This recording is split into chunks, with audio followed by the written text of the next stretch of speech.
You couldn't handle a shortage of $9. This bank has no room for useless people like you. Pack your things and get out." Evelyn Carter's voice cut across the crowded lobby, sharp and cold in front of every customer and every employee watching. Ryan Brooks had already explained calmly that he was only fixing a coworker's mistake, that the matter was resolved. She fired him anyway. He gathered his small box in silence. Then his phone rang. 3 words left his mouth. "Cancel it now." 90 seconds later, her empire began to fall.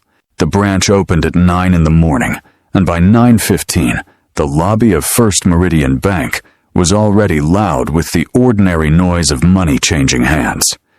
Ryan Brooks stood behind the third teller window sleeves pressed name tag straight, greeting each customer with the same steady patience he gave the first one. To everyone who passed his counter, he was simply another employee in a gray shirt, 38 years old, quiet. The kind of man people forgot the moment they walked away. That was exactly what he wanted them to think. What none of them knew was that Ryan did not need this job, or its paycheck, or the small metal locker in the back where he kept his coat. He belonged to a different building entirely, a glass tower across the city, where he served as the closest executive secretary to Howard Sterling, chairman of one of the largest financial investment groups in the country.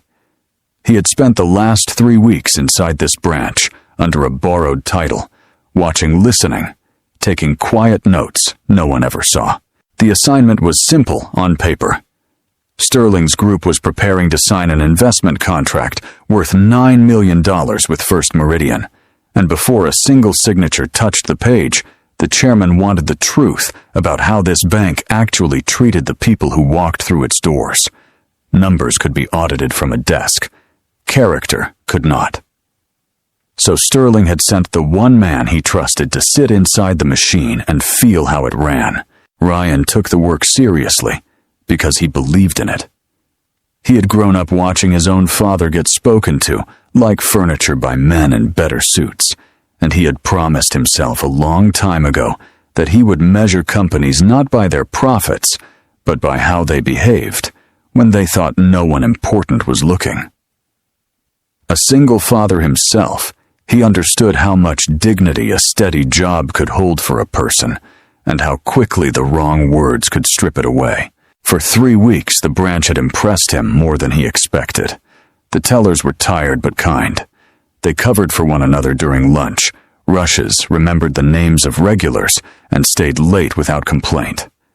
Ryan had nearly finished his evaluation, and the report forming in his mind leaned toward approval.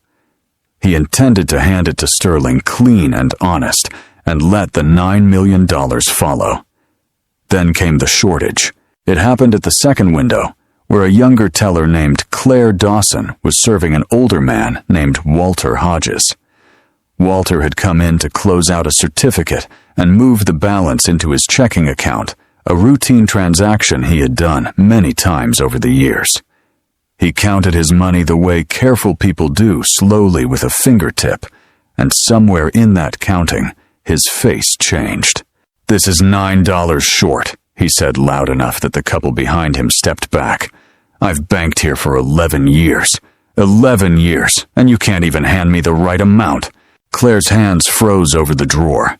She recounted, then recounted again, her voice climbing into that thin, apologetic register people use when they can feel a situation slipping past them. "Sir, I'm so sorry, let me just check the die." But Walter wasn't listening anymore. He had decided the mistake was an insult, and an insult needed an audience, and the whole lobby was becoming one. Ryan had watched 100 small moments like this in 3 weeks, and he knew how they ended if no one stepped in. He also knew that Claire had not stolen anything, and had not been careless out of malice. The drawer had simply been miscounted at the start of the shift, a clerical slip that any tired person could make. He closed his own window with a quiet click and crossed the floor. "Mr. Hodges," Ryan said, keeping his voice level and low-pitched only for the man and not the room. "I'm sorry this happened. Let me make it right for you personally right now." He did not argue, did not defend the bank, did not explain the drawer. He simply took $9 from his own wallet, laid the bills on the counter, and slid them across with a steadiness that made the whole thing feel small again. Walter looked at the money, then at Ryan, some of the heat leaving his shoulders. The correction wasn't really about the $9. It was about being taken seriously by someone who wasn't afraid of him. Ryan had given him that, and it was enough. "Well," Walter said, gathering his cash and his coat, "at least somebody here knows how to do their job." He nodded once, almost grudgingly, and walked out into the morning without another word. Claire exhaled like she'd been holding her breath underwater. "I don't know what happened," she whispered. "The drawer was off from the start. I swear I counted."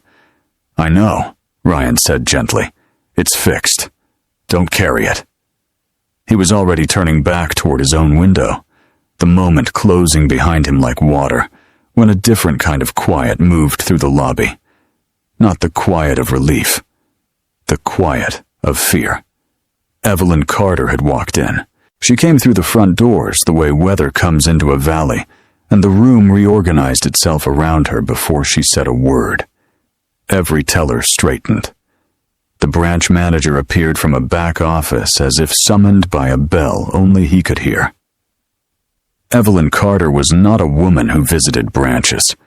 She was the billionaire whose name sat above the door, the chief executive who ran First Meridian like an extension of her own will, and her presence on the floor meant that someone, somewhere was about to have a very bad day. Her sharp eyes swept the lobby and landed on the tail end of a scene she had not witnessed from the beginning. She had seen only the shape of it as she entered an older customer walking out looking dissatisfied, a flustered young teller, and a man in a gray shirt standing at the second window where the trouble clearly sat.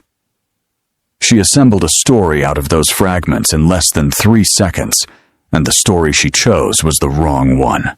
"You," she said, and the single word carried across the marble floor.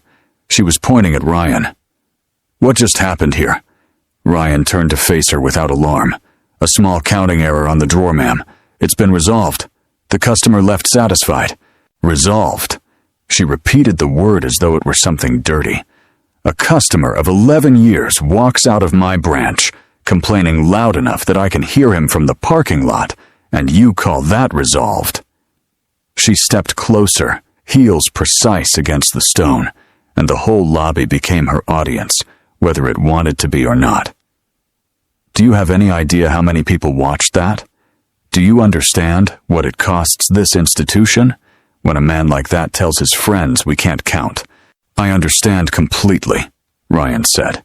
"That's why I stepped in and corrected it out of my own pocket. The error wasn't. I didn't ask for a speech." Her voice cut clean through his. "I asked what happened, and what happened is that you couldn't handle a shortage of $9. He tried once more, still calm, still reasonable, because he genuinely thought the truth might matter to her. "The shortage wasn't at my window. I came over to help a coworker paid the difference myself, and the customer left content. If you'd like, I can walk you through exactly." "I don't want to walk through." She was not looking for information. She had already decided, and everything he said now only sounded to her like an employee talking back. Around them, the other tellers had gone. Still, eyes down, no one breathing loud enough to be noticed, and Ryan understood in that moment that this silence was not new. It was practiced. These people had learned long ago that the safest thing to do when Evelyn Carter was angry was to disappear.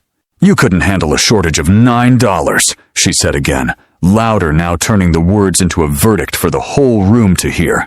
"This bank has no room for useless people like you. Pack your things and get out." The lobby did not make a sound.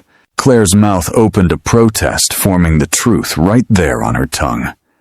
Ryan caught her eye and gave the smallest shake of his head. She was young, she had rent to pay, and Evelyn Carter had just demonstrated with total clarity what happened to people who contradicted her in public. He would not let Claire spend herself defending him. The cost was too high, and the fight was already lost in every way that mattered to Evelyn. Something shifted quietly